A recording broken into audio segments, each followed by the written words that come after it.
Front populaire a été un moment fort et fondateur. Un moment fort, une vraie révolution. D'où ce moment que nous partageons ici pour la culture.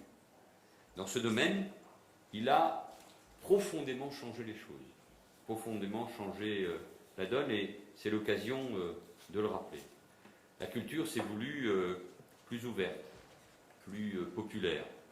Elle a voulu ne plus se cantonner à certaines sphères, certaines catégories privilégiées. Et en 1936, la culture s'étend, se répand grâce aux congés payés, à la diffusion des loisirs, et grâce surtout à ce vecteur en plein essor, le cinéma. Un colloque, Monsieur le Président de l'Assemblée nationale, abordera demain cette question chez vous, à l'Assemblée. Je ne veux pas devancer des débats passionnants qui vont avoir lieu. Je noterai simplement que le cinéma, en ouvrant les horizons, a largement participé sans doute à la victoire du Front populaire, même s'il était aussi utilisé, ne l'oublions pas, comme un instrument de propagande par les totalitaristes.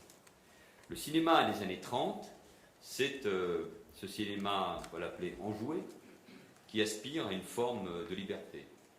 Et nous avons bien sûr en tête les films de Julien Duvivier, de Jean Renoir ou de Marcel Carné. Un cinéma qui sait aussi rester exigeant avec son propre style. On parle alors de réalisme poétique. Et c'est en même temps un cinéma profondément populaire qui met le peuple au centre des préoccupations. Il est souvent l'acteur de ces films et sait représenter sans concession les conditions les plus fragiles. Ce que d'ailleurs Léon Blum appelait les vies difficiles.